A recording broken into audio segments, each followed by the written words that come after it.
नमस्कार दोस्तों, स्वागत है आपका आपके ही चैनल लास्ट एग्जाम ट्रिक्स पर।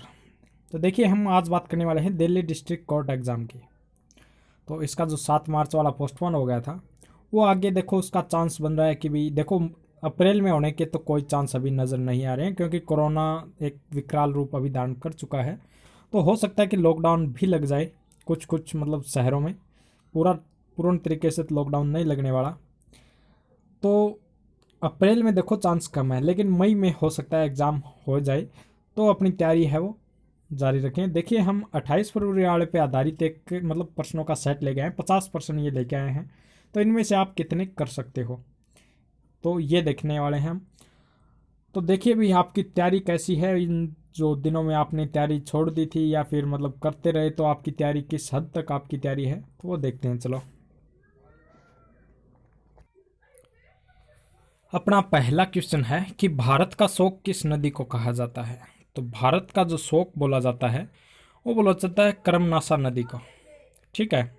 अगला है बिहार का शोक किस नदी को कहा जाता है। तो बिहार का जो शोक बोला जाता है वो है कोसी नदी।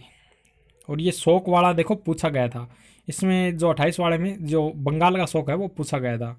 तो बंगाल का शोक किस नदी को कहा जाता है, तो ये दामोदर नदी को बोला जाता है। असम का शोक किस नदी को कहा जाता है, तो ये ब्रह्मपुत्र को बोला जाता है भाई। उड़ीसा का शोक है ब्राह्मणी नदी। झारखंड का शोक किस नदी को कहा जाता है, तो ये दामोदर नदी को झारखंड का शोक बोला जाता है। चीन का शोक है हांगहो नदी। तेल नदी नाइजर को बोला जाता है भाई। पीली नदी बोला जाता है हांगहो को। ठीक है। काली नदी किसे कहा जाता है, तो शारदा नदी को जो है वो काली नदी बोला जाता है। विश्व की सबसे लंबी नदी कौन सी है, तो ये आप सभी को पता होगा, नील नदी है। और इसकी जो लंबाई है वो 6,650 किलोमीटर यहाँ पे इसकी लंबाई है। भारत की सबसे बड़ी नदी की अगर हम बात करें, तो भारत की जो सबसे बड़ी नदी है वो गंगा नदी है। 25-25 इसकी मतलब लंबाई है किलोमीटर। नेक्स्ट अपना, विश्व की सबसे छोटी नदी है डी नदी, जो कि अमेरिका में है भाई। विश्व में कौन सी नदी जिस नदी से मछली पाई जाती है, मतलब मछली नहीं पाई जाती। तो देखो, लगभग सभी नदियों में मछली पाई जाती है, लेकिन एक जो जॉर्डन नदी है उसमें यहाँ पे मछली नहीं पाई जाती भाई। जल के आयतन के आधार पर अगर हम बात करें, तो विश्व की सबसे बड़ी नदी कौन सी है, तो अमेजन नदी है वो सबसे बड़ी नदी, आप सभी को पता होगा। एशिया में सबसे लंबी नदी कौन सी है, तो एशिया की जो सबसे लंबी नदी है उसका नाम है यांगजे, या फिर यांगटी सिक्यांग भी इसको हम बोल देते हैं। तो इसकी लंबाई है 6300 किलोमीटर, यांग टी स्क्यांग। तो इस तरीके से आप याद रख सकते हैं इसको। चीन की लंबी नदी है। यूरोप महाद्वीप की सबसे बड़ी नदी कौन सी है, तो वोल्गा नदी है, ये यूरोप की है। कौन सी नदी भ्रश घाटी से होकर बहती है, तो वोल्गा नदी है। किस सभ्यता को नील नदी का वरदान बोला जाता है, मिस्र की सभ्यता को बोला जाता है भाई। यूरोप की कौन सी नदी कोयला नदी के नाम से जानी जाती है, तो राइन नदी है वो कोयला नदी के नाम से जानी जाती है। राष्ट्रीय रक्षा अकादमी स्थित है देहरादून में है ये भाई। और रामकृष्ण मिशन की स्थापना किसने की थी, तो ये की थी स्वामी विवेकानंद ने। भारतीय मानक समय किस पे आधारित है, तो ये है 82.30 पूर्व देशांतर पे। और ये कहाँ से लिया गया है, तो ये नैनी इलाहाबाद से लिया गया है भाई। तो आप सभी को ये पता होना चाहिए। कौन सा राज्य भारत के सबसे पूर्वी भाग पर स्थित है, तो पूर्व में आप सभी को पता है अरुणाचल प्रदेश है। पश्चिम में की अगर हम बात करें, तो पश्चिम में गुजरात है। कौन सा देश नाथुला दर्रा के पार है, तो चीन है। नाथुला दर्रा अगर पूछ लिया जाए तो आपसे, तो नाथुला जो दर्रा है वो दोस्तों है सिक्किम में। ठीक है। नेक्स्ट अपना, पृथ्वी के नज़दीक वायुमंडल की सबसे निचली परत होती है उसे हम क्षोभ मंडल बोलते हैं। भारतीय सेना में विजयंत नाम किसका है, तो विजयंत नाम है एक टैंक है, उसका नाम विजयंत है यहाँ पे। चीनी यात्री फाह्यान किसके काल में भारत आया था, तो जो चीनी यात्री फाह्यान था वो भारत आया था, वो विक्रमादित्य के टाइम में यहाँ पे भारत आया था। इसको हम विक्रमादित्य को चंद्रगुप्त सेकंड भी हम यहाँ पे द्वितीय बोल देते हैं। तो देखो, ये पहला यात्री था जो भारत आया था। और जो कर्म में अगर कई बार पूछ लिया जाता है कि कर्म में जो आप बताओ, तो देखो इसकी एक ट्रिक है। चीनी यात्री को फांसी हुई, तो फांसी हुई, तो देखो इसमें फा से, तो देखो ये आपका बन गया फाह्यान। सी से हम मना देते हैं स्योगन। हु से हो गया ह्वेनसांग और ईद से इत्सिंग हो जाएगा। तो इस तरीके से आप याद रख सकते हैं इसको। प्रख्यात सिने कलाकार पृथ्वीराज कपूर राज कपूर में सपन संबंध है वो क्या है?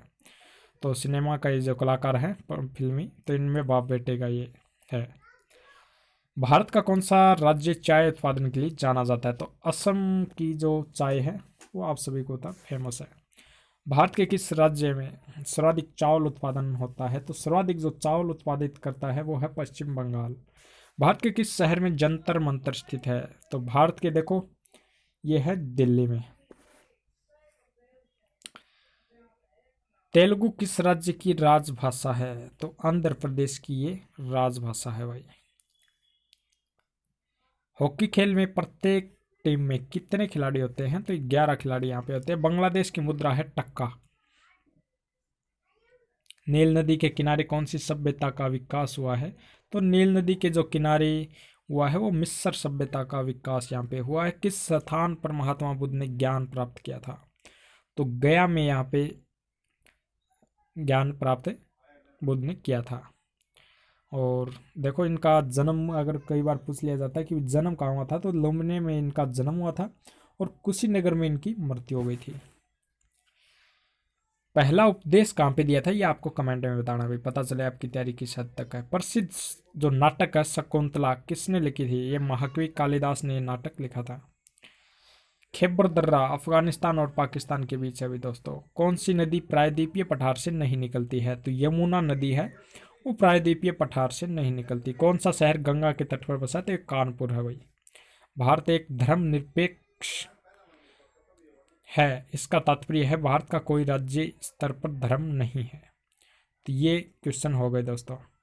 तो आपकी तैयारी कितनी है, आपने इनमें से कितने आप कर सकते हैं, तो ये आपको कमेंट में ज़रूर बताना है। और एक चीज़ मैं आपको बता दूं कि जो मतलब हर रोज़ मैं आपको अभी दोबारा से स्टार्ट करने वाला हूँ। पहले जो 11 मैं मॉडल पेपर डाल चुका हूँ इसके, और लगभग जो आए थे, लगभग मतलब जो जीके के जो क्वेश्चन आए थे उनमें से जो 70% जो क्वेश्चन आए थे वो हमारे ही जो मॉडल पेपर थे उनमें से आए थे। तो एक बार आप उनको भी ज़रूर देख लें।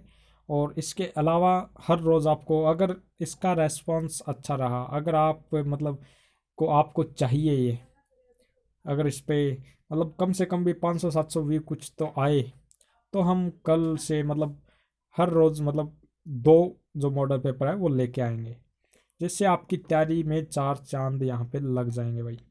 और इसके अलावा भी मैं मतलब जो डाल रहा हूँ मॉडल पेपर जैसे नेवी ट्रेडमैन का हो गया, एयरफोर्स का हो गया, तो वो भी आप ज़रूर देख लें। जिक्के सभी में आप सभी को पता कि सेम ही आने वाला है, तो वो देख लें। और इसके अलावा अगर हम बात करें कि भी इसका जो 7 मार्च वाला है वो कब तक हो जाएगा, तो कब तक तो आपको मैंने पहले भी बता दिया था कि ये देखो अप्रैल में होने के चांस तो अभी कम लग रहे हैं। और इसका जो आगे होगा तो देखो मई के 10 तारीख तक मतलब हो जाएगा। तो तब तक के लिए आप बने रहिए आपके ही चैनल लास्ट एग्जाम ट्रिक्स पे।